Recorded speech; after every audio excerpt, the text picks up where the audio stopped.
we'll be live with Saransh Goswami today. But before getting live with him, thank you so much for the response which I got on my previous video with Arun Tomar. That was immense. Response was huge. तो आज का guest है सारांश गोस्वामी. सारांश के बारे में एक इंटरेस्टिंग फैक्ट बताती हूँ मैं आपको. वो एक नेशनल स्विमर है, वो एक बहुत ही बेहतरीन साइकिलिस्ट है, वो एक ऑथर भी है और एक बहुत ही अच्छा इंसान है. लेकिन उसके बारे में 3 ऐसी चीज़ें जो उसको बेहद प्यारी हैं, वो हैं उसकी साइकिल. ऑफ कोर्स वो पूरी इंडिया घुमा है साइकिल से अपनी. उसका पेन और उसकी डायरी, क्योंकि वो उस पर अपने थॉट्स लिखता है. और उसका चाय का कप, क्योंकि वो उसके अकॉर्डिंग उसकी वो सारी टेंशन दूर करता है और एक तरीके से उसको वो कॉन्फिडेंट ज़्यादा बनाता है. तो सारांश को बुलाने से पहले मैं सारांश के लिए कुछ लिखा है मैंने. अब मैं तो ऑथर हूँ नहीं, तो मैंने चेप के लिखा है. राह संघर्ष की जो चलता है वो ही संसार को बदलता है. जिसने रातों से है जंग जीती, सुबह सूर्य बनकर वही चमकता है. वाह वाह वाह, थैंक यू. चलो सारांश को बुलाते हैं और फिर उससे जानते हैं. थैंक यू अभिषेक.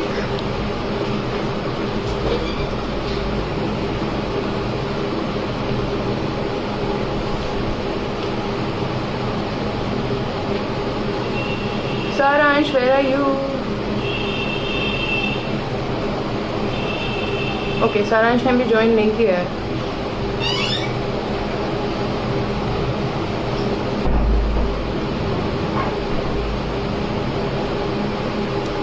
सारांश ज्वाइन करो सेशन जल्दी. हाँ, ही इज देयर. मेरे पास चाय नहीं है, मेरे पास पानी है. आप लोग चाय लेके बैठ जाओ. इट्स चाय टाइम. छोटी हो गई. Hello Saransh. Hi Sonali. What's up?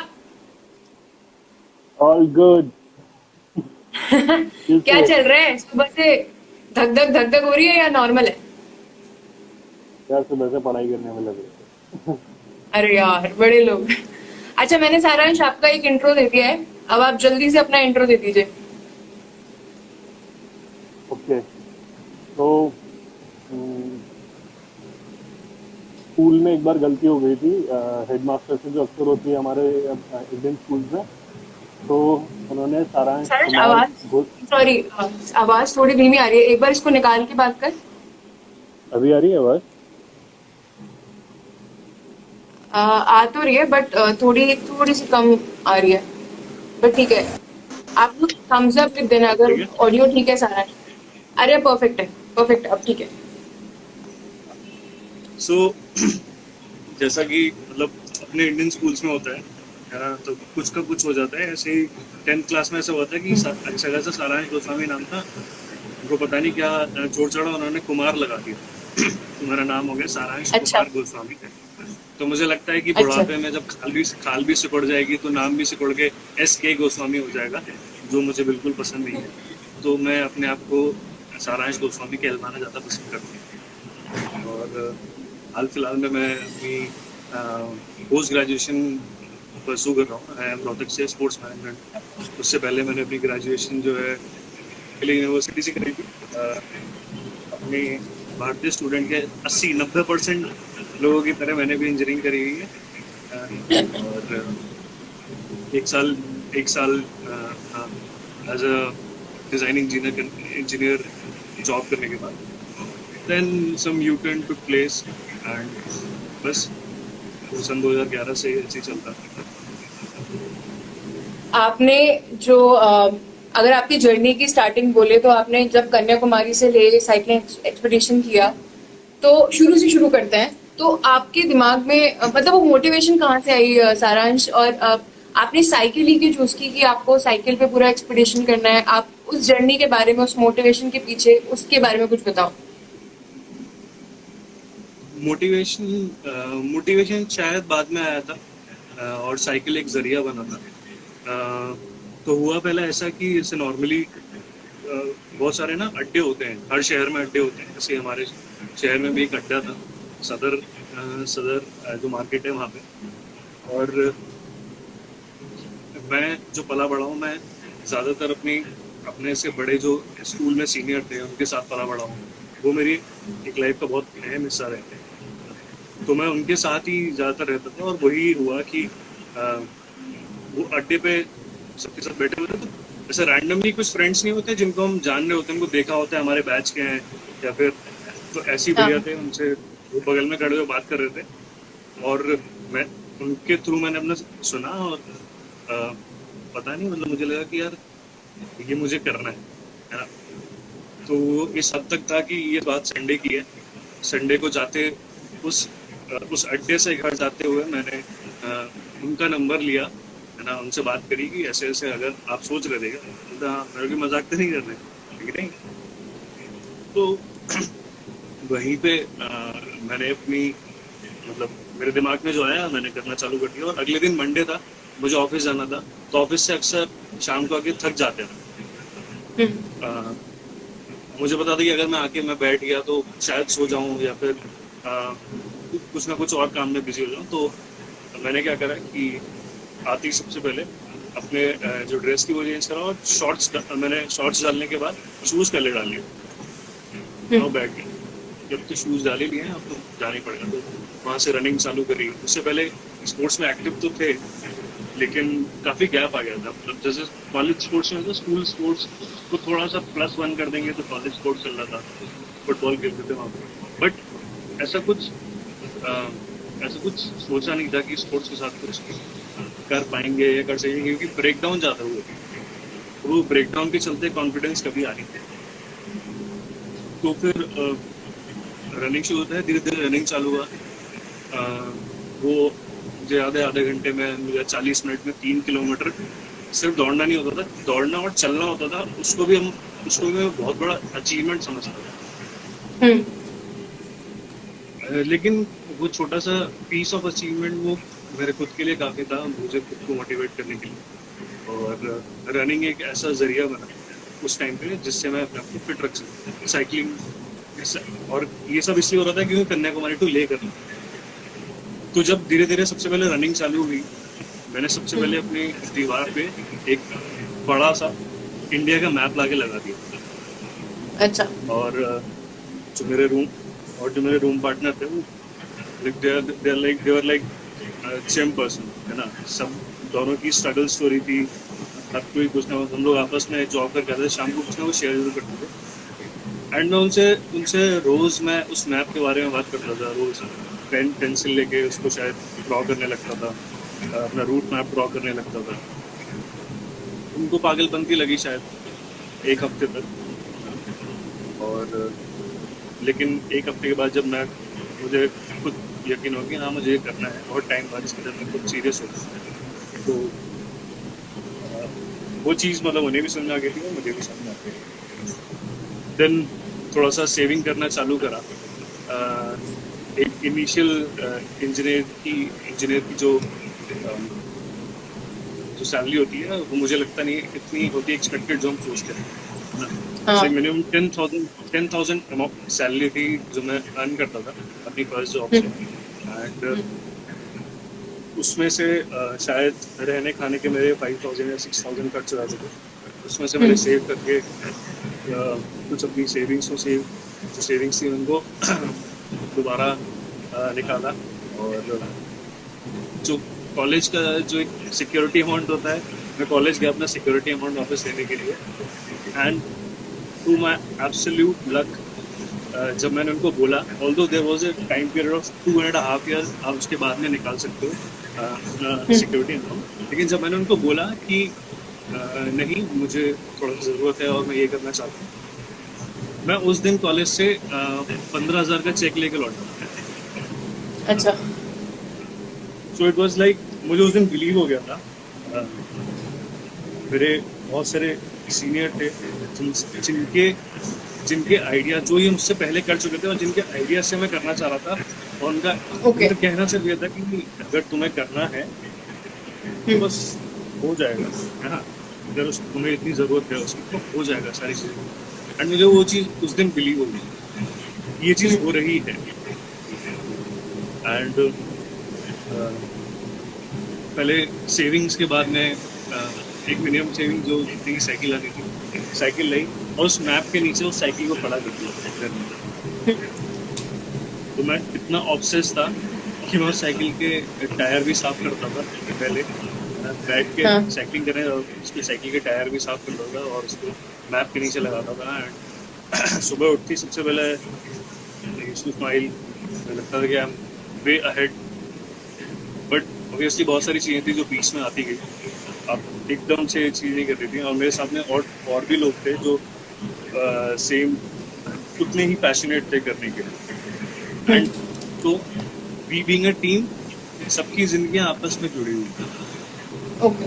तो किसी एक की परेशानी सबकी परेशानी हो जाती है।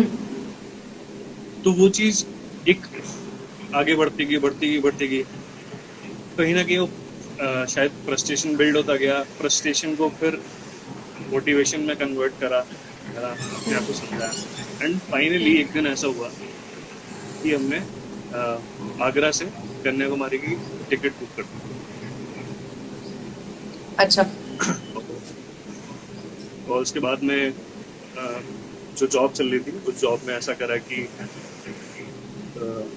मुझे नहीं पता था कि how will the boss react. एक छोटी सी फर्म थी, इतनी बड़ी फर्म नहीं थी, मुश्किल से 4 या 5 लोग थे जो काम करते थे। तो it was less of professional thing and more of personal thing हो गई थी, क्योंकि मुझे भी वहाँ पे लगभग 8 से 9 महीने हो गए थे काम करते।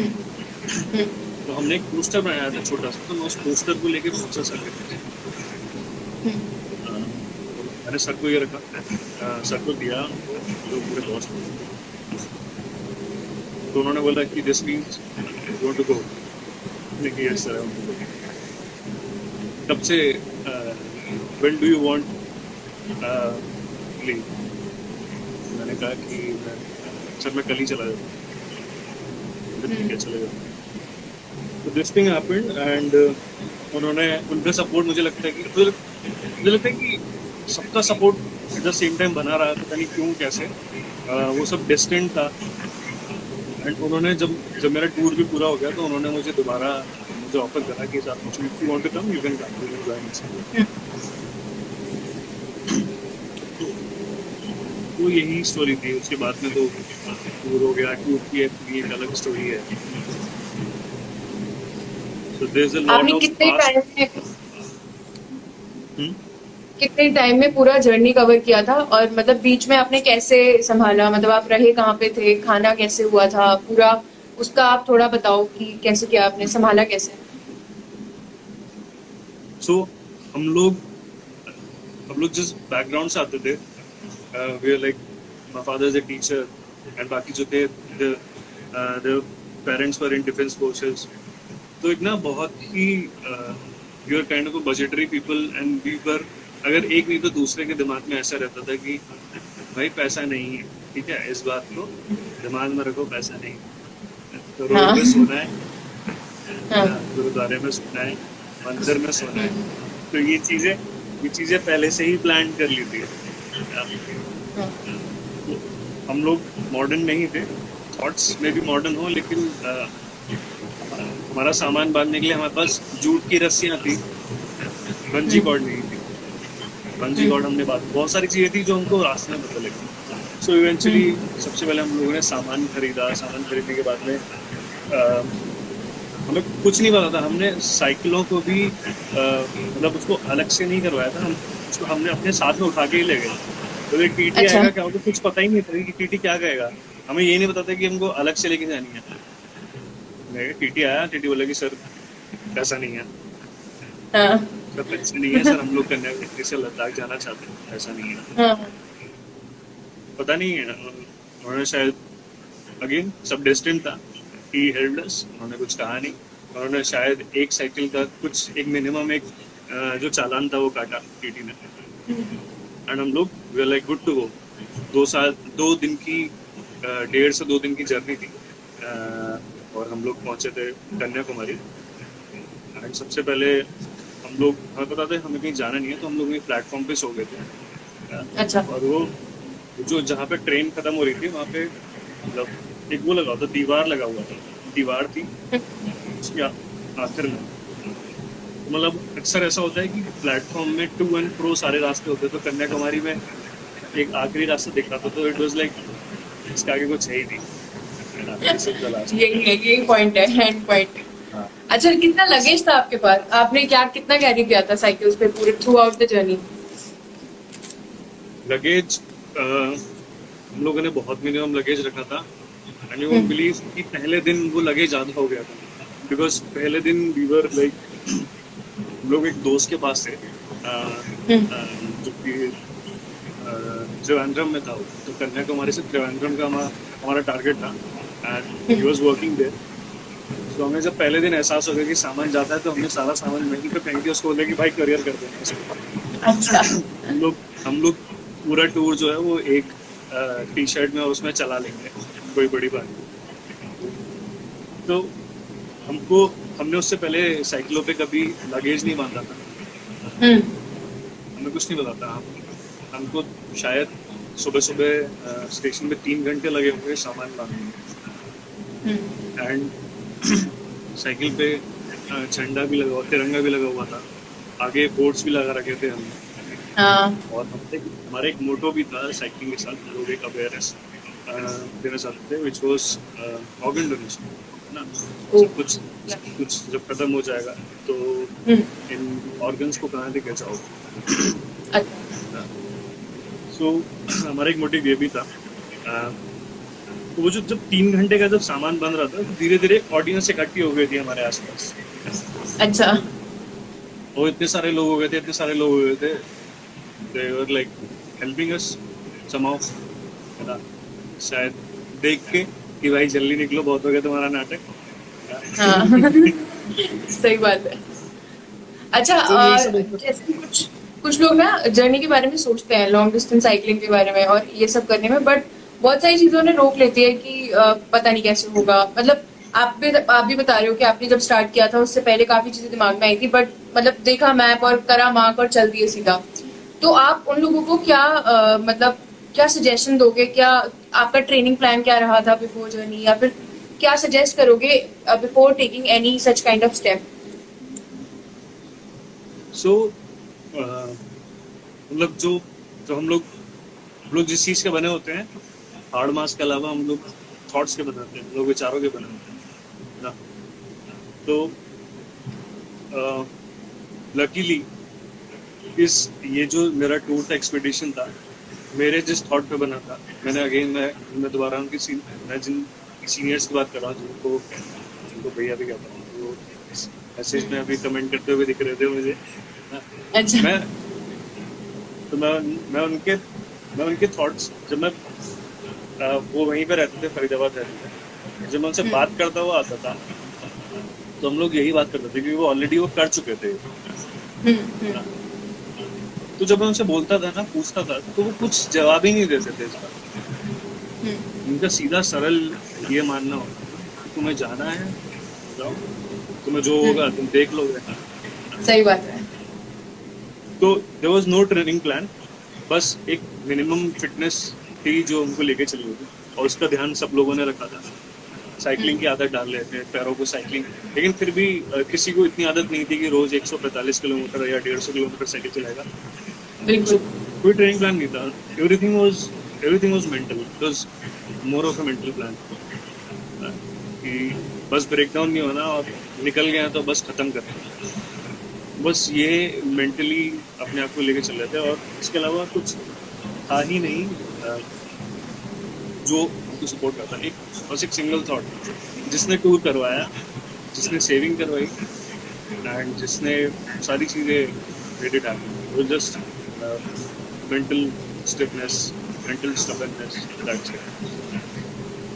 तो और एक बेसिक फिटनेस बहुत रिक्वायर्ड होगी इसको शुरू करने से पहले या कुछ, तो उस बेसिक फिटनेस के लिए आपको रोज एक्टिव होना, और किसी भी तरीके से, B it cycling, B it swimming, B it anything, मतलब फिटनेस से रिलेटेड आपको करना ही करना है, क्योंकि मतलब सारांश आप रहते थे ऑलरेडी फिट और एक्टिव रोज, इसीलिए आपने ये सोच भी पाए आपकी आप ये इतना बड़ा स्टेप उठाओगे। बट एक बेसिक फिटनेस तो रिक्वायर्ड होगी इस पूरे प्लान के पीछे की और मतलब ऑब्वियसली इंसान को एक्टिव और वो रहना बहुत जरूरी है, क्योंकि ये बहुत 4500 प्लस किलोमीटर आपने ट्रैवल किया है विद योर साइकिल, वो भी नॉन स्टॉप बिल्कुल। आपकी जर्नी कितने ड्यूरेशन की थी सारांश? टाइम 51 days, कितना? 51 days। 51 days। एंड आपको कितना कॉस्टिंग लगा पूरे में? आप जो आपने बताया, आपने बिल्कुल मिनिमल उसमें करके पूरा करा है, और कितना आपको फिर भी कितना कॉस्ट लगा पूरा ट्रैवल करने में, फूड मिला के, सब कुछ मिला के? हम लोग का खर्चा पर पर्सन इट वाज लाइक 50 से 60,000 को पहुंच गया होगा, जिसमें साइकिल भी थी। Okay. साइकिल थी, तो अगर मैं साइकिल की कॉस्ट निकालूं तो अगेन इट वाज 33 to 35-40,000। अच्छा, तो ओके। हाँ, तो और उसमें बहुत सारे सामान था जो हमने पहले ही ले लिया, विच वाज जैसे टेंट थे, बहुत सारी बेसिक जो चीज़ें थी, हमने उसको ले लिया। तो हम लोगों ने ऑन रोड बहुत कम खर्चा करा है। हम लोग जब सुबह चलते थे तो हम लोग शायद 20 या 30 किलोमीटर 40 किलोमीटर चला लेते थे साइकिल। उसके बाद हम लोग सोचते थे यार कुछ खा लेते हैं, फिर हम कुछ खाते थे एंड हम लोग सोचते थे लाइक एक छोटी सी जगह भी हो ना तो वो एक डेस्टिनेशन होता है, एक ब्रेकफास्ट भी एक डेस्टिनेशन होता है ना, भले ही वो एक बिस्किट और पार्ले जी हो, लेकिन वो एक डेस्टिनेशन होता है। एक्चुअली तो everything was different about those 51 days। हर पार्ले जी और चाय भले ही सेम रही हो, लेकिन टपरियां बदलती गई। आपने मतलब बिल्कुल बेसिक फूड हैबिट्स पे एक तरीके से टिक कर, अपनी बिल्कुल सेविंग्स को जोड़कर, और बिल्कुल एकदम बेसिक जो इंसान कर सकता है उतना दिमाग में मेंटली प्रिपेयर होके ज्यादा से ज्यादा आपने ये पूरा एक्सपीडिशन किया है, which is great, which is actually great. So Saransh, मैं बोलो। हमेशा स्पोर्ट्स का बहुत मेजर, एक बहुत ही एक्टिव रोल रहा है बचपन से लेकर अभी तक इन सब चीज़ों के बारे में। मतलब जो भी अपब्रिंगिंग रही है, या फिर एक ये थॉट रखना कि यार देख लेंगे, है ना, इस थॉट के पीछे स्पोर्ट्स का बहुत एक्टिव रोल रहा है। एंड जो कि बचपन से होता है, मतलब अब अगर हम एकदम से कोई चीज़ चालू करते हैं तो आप मे बी आप फिट हो जाओ, बट आप उसका एसेंस हम लोग शायद नहीं रख पाते हैं लोग ना। तो वो चीज़ क्योंकि बचपन से रही है, स्कूल में भी स्पोर्ट्स काफ़ी एक्टिवली रहा है, कॉलेज में भी रहा, इंजरीज बहुत ज़्यादा हिस्सा रही हैं, बट अगेन उसको ओवरकम करने के लिए भी स्पोर्ट्स ने बहुत ज़्यादा मेजर पार्ट रोल करा है, ओवरकम ऑल द डिफिकल्टीज।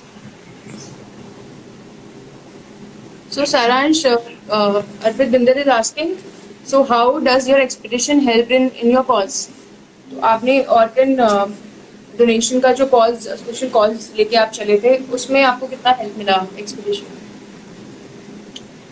सो हम लोग का डेली का ये होता था कि हम लोग किसी एक छोटे स्कूल में जाएं, छोटे स्कूल में बड़े स्कूल में जाएं, और हम जो भी हम लोग थॉट प्रोसेस लेके चल रहे हैं विद ऑर्गन डोनेशन, लोगों को बताना वो लोग ज़रूर करते थे। रोज़ एक स्कूल होता ही था, और कभी कभी ज़्यादा भी होते थे, दो स्कूल भी हो जाते थे। एंड काफ़ी सक्सेसफुल रहा था, क्योंकि बाद में भी कुछ बच्चों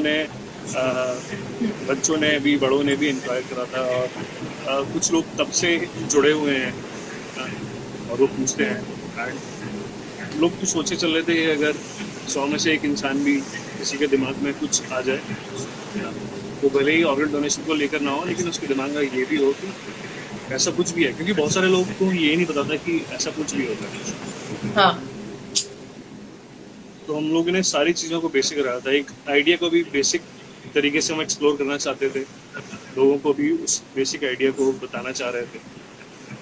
एंड ऑब्वियसली जो जर्नी थी उसको हम जहाँ तक जाते थे उसको एक्सप्लेन करते थे, तो बच्चे दोनों ही तरीके से बहुत सारे सवाल होते थे उनके दिमाग में, और बहुत सारी नॉलेज हमको मिलती थी, क्योंकि उनके सवाल ऐसे होते थे कभी कभी कि लोगों को सोचने में मजबूर हो जाते थे। नाइस। अच्छा, वैसे आपके इस एक्सपीडिशन के पीछे जो आप रेगुलर स्पोर्ट्स में थे बचपन से, उस स्पोर्ट्स का बहुत बड़ा हाथ रहा है ना, कि आप उस मेंटल स्टेट में आ पाए साइकिलिंग करने के लिए। पूरा एक्सपीडिशन स्टार्ट करने के लिए। तो इट इज़ वेरी एसेंशियल कि आप रेगुलर स्पोर्ट्स में, या मतलब मैं वही रिपीट कर रही हूँ कि आप कुछ भी करो लेकिन रोज थोड़ा फिटनेस के लिए कुछ ना कुछ आप ध्यान दो खुद पे, बी इट इन लॉकडाउन और कभी भी, तो कुछ भी आप कर सकते हो। और सारांश, आप एक ऑथर भी हो, आपने बुक्स लिखी हैं, तो उन बुक्स का रिलेशन आपकी जर्नी से रहा है, या फिर आप शुरू से ही अपने छोटे से ही आप लिखना पसंद करते थे और आपको बुक्स लिखनी थी, मतलब उसके पीछे का क्या मोटिवेशन रहा था? सो ऑथर कभी बनने का ऐसे दिमाग में नहीं था। हाँ, स्पोर्ट्स बचपन से था, लेकिन लिखना कभी मतलब दिमाग में ऐसे नहीं आया। हाँ, लेकिन एक अच्छी चीज़ ये थी कि मेरे फादर भी टीचर है, मेरी मदर भी टीचर है। तो क्या होता था कि मेरे फादर मैथ्स के टीचर थे और मेरी मदर जो थी वो हिंदी की टीचर थी। तो वो उन लोगों का आपस में कंपटीशन रहता था कि मैथ्स में ज़्यादा नंबर लाएगा या हिंदी में ज़्यादा नंबर लाएगा। अच्छा। तो वो अपनी तरफ से एफर्ट करते थे और मुझे मैथ्स मजबूरी में पढ़नी पड़ती थी, क्योंकि नहीं पढ़ा तो रट पड़ेंगे। और हिंदी में इसलिए पढ़ लेता था क्योंकि वो कभी कभी इनिशियली मुझे इंटरेस्ट जगाने के लिए मेरी मदर ने खुद कहानियाँ पढ़ती थी। हाँ, तो मुझे बहुत अच्छा लगता था कि यार ऐसे आप ऐसे बैठ जाओ और कहानी सुनने को मिल रही है। बट वो धीरे धीरे बंद हो गया। मुझे बाद में समझ में आया कि वो एक धोखा दिया गया था मुझे कि आप सिर्फ लुभाने के लिए, क्या कहते हैं, फिर वो चीज़ मुझे बहुत ज़्यादा कॉमिक लगती थी। मतलब जब वो उनका पढ़ाना था, कबीर दास के दोहे हम बचपन में कितना ही समझ पाते थे, तो वो हमारे लिए मोर ऑफ कॉमेडी होती थी, है ना। आप एक मतलब का कुछ और मतलब निकालते थे, शायद बचपन ऐसे निकलते थे, लेकिन वो जो 100 में से 10% समझ में आता था, वो काफ़ी था अंदर बीच डालने के लिए। फिर शायद मैंने इन चीज़ों को पढ़ना तो था, लेकिन लिखना कभी नहीं। लिखना पहली बार तब हुआ जब कॉलेज के नियम कानून हर दिन बदलते थे। तो नियम कानून कॉलेज के ऐसे बदलते थे कि एक सेमेस्टर होता था, वो 100 नंबर का होता है। फिर बोलते थे कि आपका 50% आपको वो करेंगे, है ना, 50% आपके नंबर देंगे। फिर 50 के नंबर होते थे। तो उनके जो बदलते नियम कानून थे ना, उनके बदलते नियम कानूनों ने बहुत ज़्यादा ही मुझे वो कर दिया था कि यार ये क्या हो रहा है। तब मैंने सबसे पहली अपनी कविता लिखी।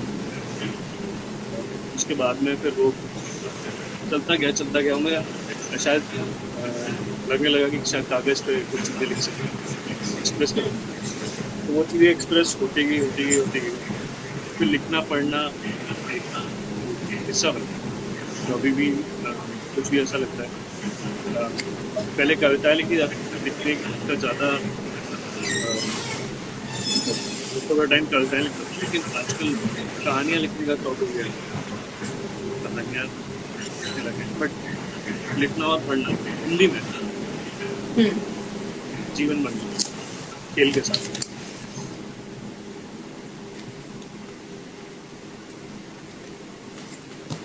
आपकी जो पहली बुक थी, आप उस पर दोबारा काम कर रहे हो, और अभी एक बुक जो आपकी ऑलरेडी लॉन्च्ड है अभी, जो है 350 सीसी। आप 350 सीसी के बारे में कुछ बताओ, उसके पीछे क्या सोचा था आपने लिखने से पहले? लिखने से पहले मैंने अपनी कविताओं को सबको एक जगह इकट्ठा कर लिया था, 350 सीसी।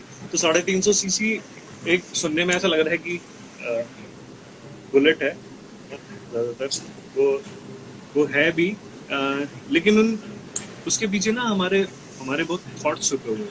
350 सीसी एक कहावत होती है गांव में, हमको कहते हैं 3-5 करना, है ना। 3-5 करना, तो 3-5 करना मतलब होगा फालतू की बातें करना, किसी की डोंट टॉक रबिश। तो वो 3-5 होता है। तो हमारा ज़्यादातर जीवन जो है वो 3-5 में निकल जाता है। शायद वो हमारे ऑफिस का काम हो, या फिर हमारी खुद की लाइफ हो, है ना। बिजली का बिल भर रहा है, ये बिल भर रहा है, वो बिल भर रहा है, ये सारी चीज़ें 3-5 होती है ना। होती असलियत है, लेकिन लोग इसको 3-5 में डालते हैं क्योंकि ये आपको इन चीज़ों का ध्यान है। लेकिन फिर ऐसा होता है कि आप एक ऐसा समय ढूंढ रहे होते हैं जब आप उस 3-5 से आप किसी एक साइलेंस में जाना चाहते हो, शून्य में जाना चाहते हो। वो शून्य कहीं पे मिल सकता है, लोगों को पहाड़ों में मिलता है, ज़्यादातर ट्रैवल करके मिलता है, पढ़ के मिलता है, गाने सुन के मिलता है, थिएटर करके मिलता है। तो ये जो कविताओं को 2 हिस्सों में मैंने बांट दिया था। 3-5 में वो कविताएं हैं जो समाज से जुड़ी हुई हैं, और शून्य में वो कविताएं हैं जो कि हमारा नल पॉइंट दिखाती है, हमें दिखाती है, उस पॉइंट पे ले जाती है जहाँ पे हम लोग कुछ नहीं होते, हम लोग साइलेंट होना चाहते हैं, हम लोग जीरो होना चाहते हैं।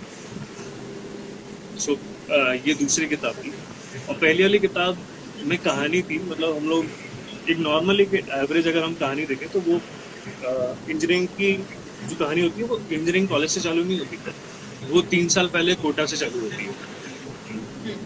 आजकल वो ट्रेंड कम हो गया थोड़ा सा, अच्छी बात कहूँगा शायद मैं, लेकिन एक बहुत ही ज़्यादा टाइम के लिए ये जो रूटीन है बहुत ज़्यादा रहा है कि कोटा जाना एक मतलब एक वे माना जाता है कि आप एक अच्छे कॉलेज में जाओ। तो हर एक की कहानी वहीं से चालू होती है। मैं भी गया था वहाँ से, भाग के आ गया था। अच्छा, वो अलग कहानी है। तो लेकिन मैं जितने टाइम में रहा वहाँ से भाग के आया, तो उतने टाइम में मुझे बहुत सारे लोगों की कहानियाँ सुनने को मिली, और मैंने उनकी कहानी, अपनी कहानी, फिर वही स्कूल, वही कॉलेज, और उन किरदारों को एक साथ जोड़ के मैंने सबको क्या कहते हैं, किताब में लिख दिया। ऑल द वेरी बेस्ट आपकी बुक्स के लिए। आगे भी लाइफ में जितनी भी आप बुक्स, हजारों करोड़ों जितनी भी निकालो, उन सब के लिए ऑल द बेस्ट। सारांश, आपकी लाइफ में अभी तक सबसे बड़ा चैलेंज आपने क्या फेस किया है, मेंटली या फिर इमोशनली बोलो, और आपने उसको कैसे स्ट्रेंथ बना के अपना आगे आप मतलब मूव ऑन हुए हो लाइफ में? मतलब सबसे बड़ा चैलेंज क्या रहा है आपके अभी तक? मेरे लिए चैलेंज रहा है कि हमेशा मतलब मैं अपनी प्रैक्टिस को, स्पोर्ट्स को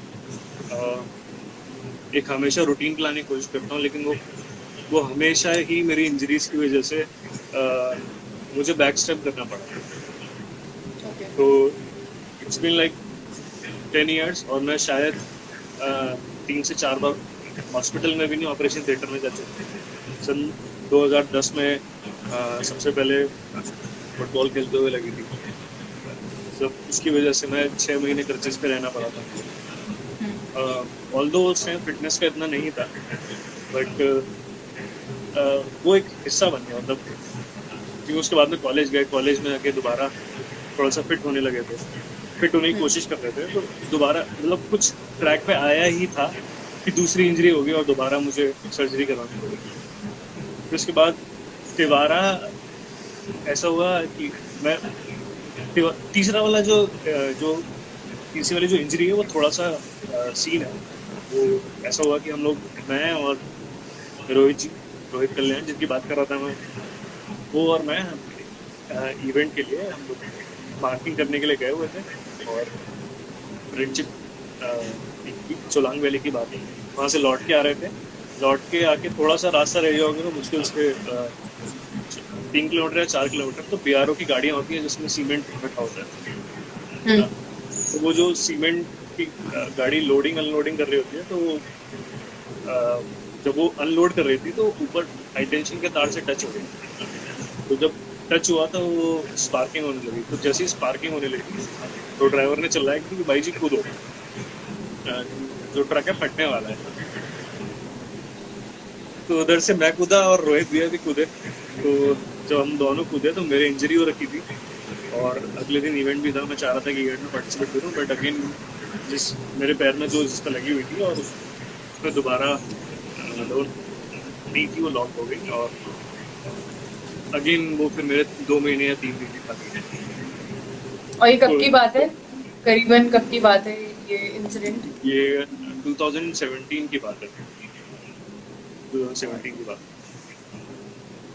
और आपकी रिसेंट अभी सर्जरी हुई है, वो कब हुई है आपकी रिसेंट सर्जरी? इसी साल आपकी सर्जरी हुई है? हाँ, जो रिसेंट सर्जरी हुई है तो वो 2020 में हुई है, बट वो ऑलरेडी मेरा 1 साल खा चुकी थी ट्रेनिंग से आउट होने का। अगेन तो ये चीज़ें जब भी मैं थोड़ा सा रूटीन में आता हूँ, मुझे लगता है कि मैं अपनी ट्रेनिंग में प्रोग्रेस कर रहा हूँ, तो सर्जरी हो जाती थी या फिर इंजरी हो जाती थी, तो वो मुझे ना चाहते हुए भी मुझे पीछे जाना पड़ता है। तो अभी भी दोबारा एक प्रोग्रेस अगर +5 करता हूँ तो मुझे +-10 हो जाना पड़ता है।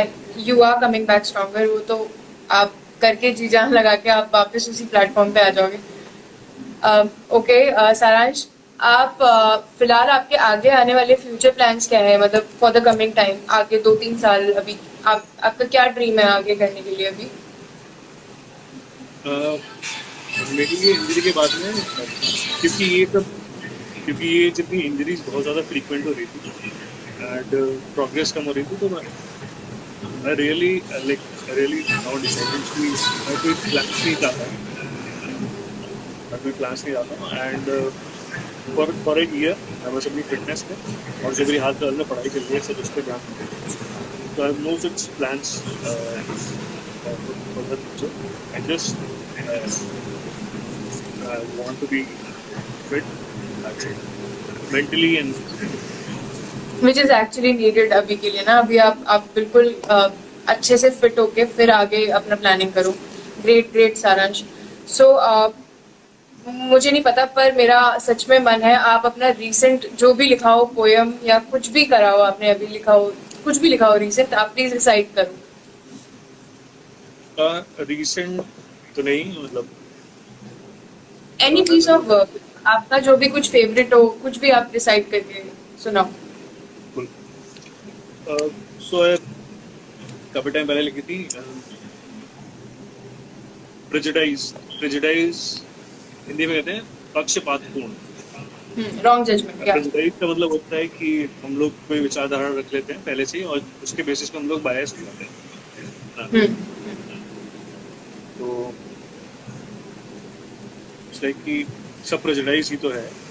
जो हो रहा था उसे इंसान ने सोचा, जो समझा उसे इंसान ने ही समझा, फिर गलत भी इंसान ने ही कह दिया, फिर कुछ मिला कहाँ कुछ घटा कहाँ, सब प्रेजुडाइज ही तो।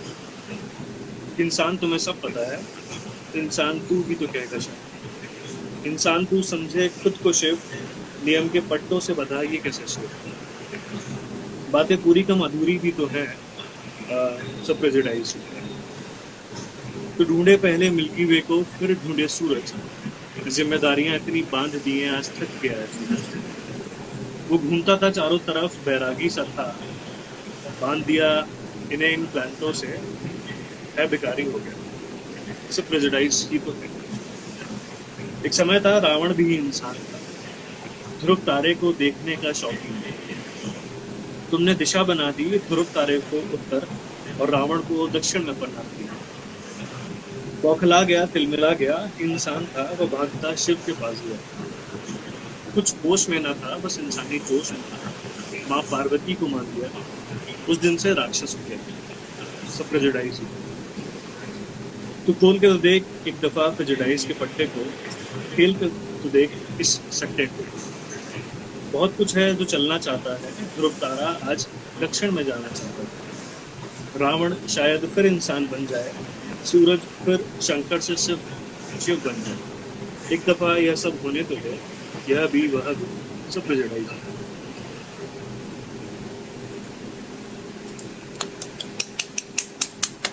Thank you. क्या बोले हम आपके कविता के लिए सारांश, एकदम मतलब मजा आ जाता है। अच्छा, मैंने आपकी रिकॉर्डिंग सुनी थी माँ पे जो आपने लिखा था, माँ वाली पोयम, यार आई रियली लव इट। आप प्लीज वो माँ वाली पोयम भी थोड़ा रिसाइट करके सुनाओ अभी। अभी फिलहाल है नहीं मेरे पास पोयम, और थोड़ी सी भूल जाने की आदत है, बट कोई भी इसके अलावा? एक विनोद कुमार शुक्ल की कविता थी, तो वो शायद आज की सिचुएशन में बहुत ज्यादा सटीक है। वो तो उन्होंने लिखा था कि हताश से एक व्यक्ति बैठ गया था, व्यक्ति को मैं नहीं जानता था, हताश को जानता था, इसलिए मैं उस व्यक्ति के पास गया। मैंने हाथ बढ़ाया, मैं हाथ पकड़कर वह खड़ा हुआ, मेरा हाथ पकड़कर वह खड़ा हुआ। मुझे वह नहीं जानता था, मेरे हाथ बढ़ाने को जानता था। हम दोनों साथ चले, दोनों एक दूसरे को नहीं जानते थे, साथ चलने को जानते थे। तो ये विनोद यार कुमार शुक्ल की कविता थी। ये भी बहुत अमेजिंग है। मतलब मुझे तो बस सुनना आता है, मुझे कुछ नहीं पता क्या है क्या नहीं है, बट जो सुना कानों को अच्छा लगा बहुत ज्यादा। सारांश, आपके पास कुछ शेयर करने के लिए, कुछ सजेस्ट करने के लिए, कुछ भी किसी को, क्योंकि मेरे पास जितना था मैंने आपसे पूछ लिया और बहुत अच्छे से आपको जान लिया। आप कुछ भी शेयर करना चाहो, कोई भी सजेशन देना चाहो लोगों को, आप you are free to go, आप दे सकते हो। सजेस्ट तो नहीं करूँगा, लेकिन सजेस्ट इसलिए नहीं करना चाहूँगा क्योंकि हर एक की लाइफ एक पास्ट से बनी होती है और क्या कहते हैं, और उस पास्ट को उस इंसान से ज़्यादा कोई नहीं जा सकता। सो कोई भी सजेशन किसी को देना मुझे नहीं लगता कि वो वैलिड रहता है। हाँ, लेकिन सबको इतना ज़रूर सोचना चाहिए कि हम लोगों की एग्जिस्टेंस किस लिए एंड हम लोग इस चीज़ को पूरा कहाँ तक कर पा रहे हैं। तो बिल्कुल बिल्कुल। तो सारांश, थैंक यू सो मच। यही सारी चीजें थी मैंने पूछ लिया। और मैं I really wish for you कि आप जितना ऊंचा जा सको जाओ, आप जितनी, और साइकिल से इंडिया ही नहीं दुनिया घूमो, बहुत जल्दी से फिट हो जाओ। और मैंने और एक कुछ और भी लिखा हुआ है, आप कभी हो ना, तो मैंने भी कुछ भी एक कहीं से टेप के कुछ लिखा हुआ है आपके लिए जाते जाते। जो अपने कदमों की काबिलियत पर विश्वास रखते हैं वो ही अक्सर मंजिल पर पहुंचते हैं। And you are actually that. आप विश्वास रखते हो खुद पर और इनफैक्ट दूसरों को भी मोटिवेट करते हो, इंस्पायर करते हो। तो all the very best for your future. आप स्टे हेल्दी, आप बहुत ही जल्दी फिट हो जाओ। एंड बस we are all proud of you Saransh. Thank you so much for joining. और यश के सवालों के जवाब हम पर्सनली भी दे देंगे। यश काफी सवाल पूछना चाहते सारे सवालों के जवाब दिए जाएंगे, बिल्कुल दिए जाएंगे। सारांश जल्दी ही उत्तर देगा सबको पर्सनल डीएम करके। Thank you so much. Okay okay, thank you to the lovely audience. Bye guys, bye Saransh. Bye.